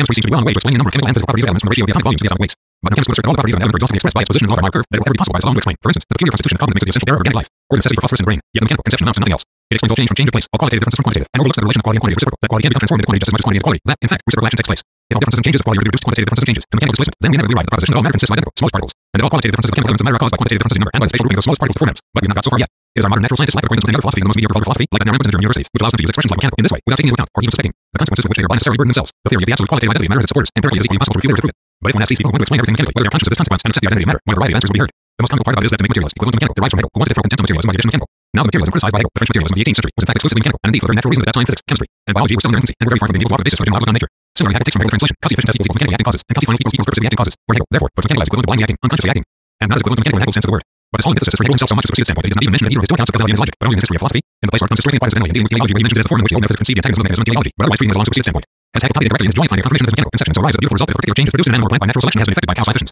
But if the same change arises by artificial selection, then it has been effected by causa finibus, the Weber's causa finibus. Of course, the dialectician of Hegel's caliber could not be kind that it is circled in the narrow opposition of causa efficiens and causa finibus. And from a modern standpoint, the whole hope is by this opposition is fully because we know from experience and from theory that both matter and its mode of existence, motion, are uncritical and are therefore their own final cause. While we give the name effective causes to the individual causes, which momentarily and locally become isolated in the mutual impression of the motion of the universe, or which are isolated by our reflecting mind, adds absolutely no new determination, but only a confusing element. A cause is not effective as no cause.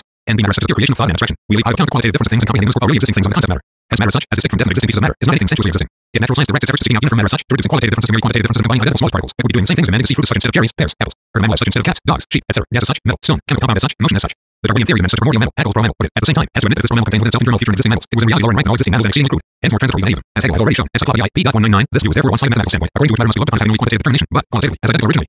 No other standpoint than that of the French materialism of the 18th century. It is even a retreat by Pythagoras, who regarded number, quantitative determination, as the essence of things. In the first place, Caeculi. Then, the systematizing natural science, which is now becoming more and more necessary, cannot be found in any other way than the interconnections of phenomena themselves. Thus, the mechanical motion of small masses on any heavily body ends in the contact of two bodies, which has two forms, distinct from one another only in degree, viz., friction and impact.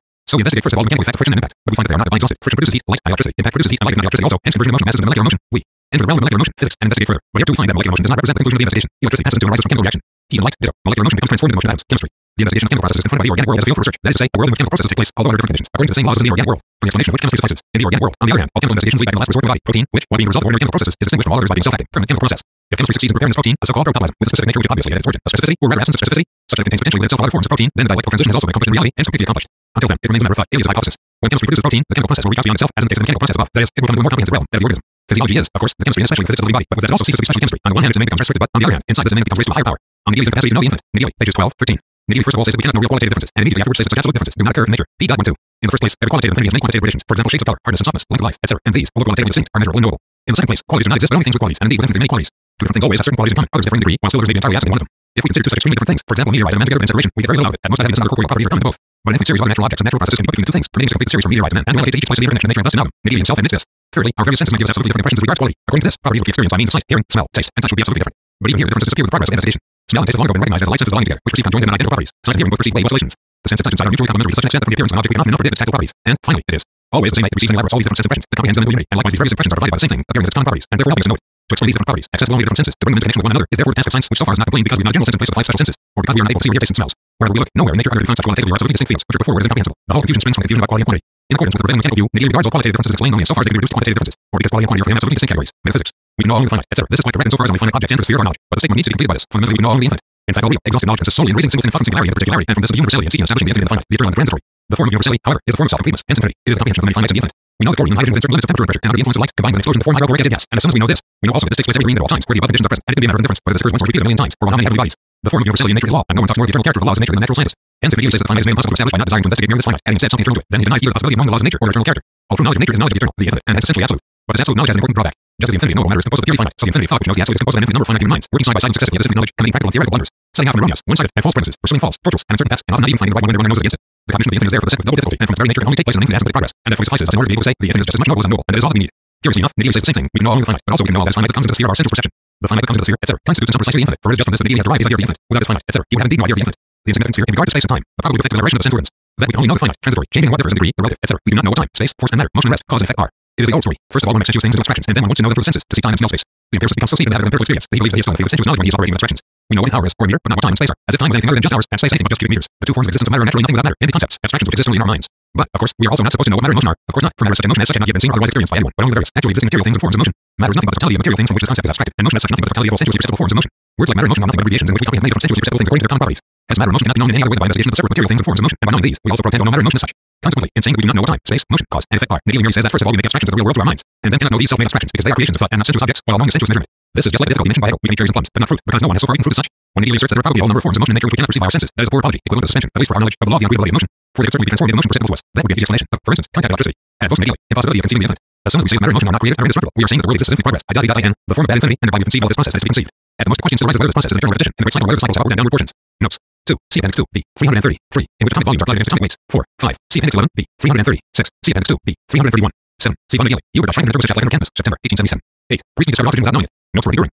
Even direct reflection of nature is extremely difficult. The product of a long history of experience. The product of man, the forces of nature were something alien, mysterious, superior. At a certain stage, through which also lies Beagle's past, he assimilates them by means of personification. It was the search to personify the created gods everywhere, and the consensus in team, as regards proof of the existence of God, proves after all only the universality of the search to personify is a necessary transition stage, and consequently the universality of religion too. Only real knowledge of the forces of nature rejects the gods, or God from one position after another. This process has now advanced so far that theoretically may be considered concluded. In the sphere of society, reflection is still more difficult. Society is determined by economic relations, production and exchange, and besides by the historically prerequisite conditions. Historical. Modern natural science, the only one which can come into consideration, science against the brilliant innovations of the Greeks and sporadic and connected investigations of the Arabs, begins with that Maya when feudalism was snatched by the burghers. In the background of the struggle between the burghers of the towns and the feudal nobility, the second showed the revolt, and behind the revolutionary beginnings of the modern proletariat, already red flag in hand and with communism on its lips. It was the epoch which brought the being of great monarchies in Europe, broke the sturdy dictatorship of the Pope, evoked the revival of Greek antiquity, and with the highest artistic development of the New Age, broke the boundaries of the old world, and for the first time really discovered the world. It was the greatest revolution the world had so far experienced. Natural science also flourished in this revolution, was revolutionary for true, advanced hand in hand with the awakening modern philosophy of the great Italians, and provided its martyrs for the sake of their persons. It is characteristic that Protestants and Catholics vied with one another in persecuting it. The former burns for this, the latter turned on Bruno. It was a time that called for giants and produced giants, giants in learning, intellect, and character, a time that the French correctly called the Renaissance in Protestant Europe with one-sided prejudice called the Reformation. At that time, natural science also had its declaration of independence, though it is true it did not come right at the beginning, any more than Luther was the first Protestant. What Luther's burning of the globes in the religious field, in the field of natural science was the great work of Copernicus, in which he, although timidly, after 36 years hesitation, and so to say on his deathbed, threw down a challenge to ecclesiastical superstition. From then on, natural science was in essence emancipated from religion, although the complete settlement of accounts and all details has gone on to the present day, and in many minds is still far from being complete. But from then on, development of science went forward with giant strides, increasing, so to speak, proportionally to the square of the distance in time from its point of departure, as if it wanted to show the world that the motion of the highest product of organic matter, the human mind. The law that holds good is the reverse of that of the motion of organic matter. The first period of modern natural science in the organic sphere with Newton.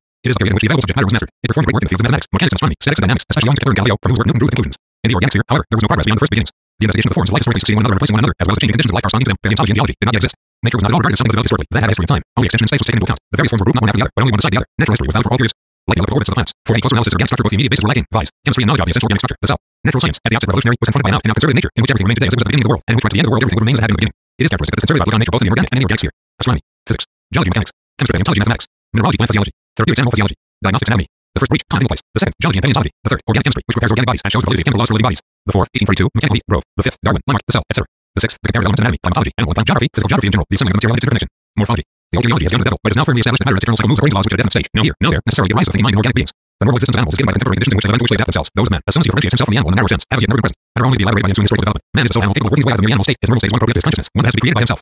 God is nowhere created by natural scientists who believe in him. Materialists simply explain the facts without making use of such phrases. They do this first when important bias believers try to force God upon them, and then they answer correctly, irrevocable place, sire, can place, etc. Or more rudely in the manner of the Dutch merchants who, when German commercial travelers press their shoddy goods on them, are accustomed to turn them away with the words, it can dissect and knife broken, and that is the end of the matter. But what God has had to suffer at the hands of his defenders. In the history of modern natural science, God is treated by his defenders as far away and free was treated by his generals and officials in the Gene campaign. One division of the army after another lays down its arms. One fortress after another captures before the march of science, until at last all infinite realm of nature is conquered by science, and there is no place left enough for the creator. Newton still allowed him the first impulse, but forbade any further interference in his solar system. Father said he bows him out of the solar system altogether. With all cannot belongs it is true, but nonetheless categorically for all that, and he only allows him to create a fact as regards the primordial nebula, and so in all spheres. In biology, his last great Don Quixote, or gases, even ascribes positive nonsense to him. He is supposed to have created not only actual animals, but also abstract animals, the fish as such.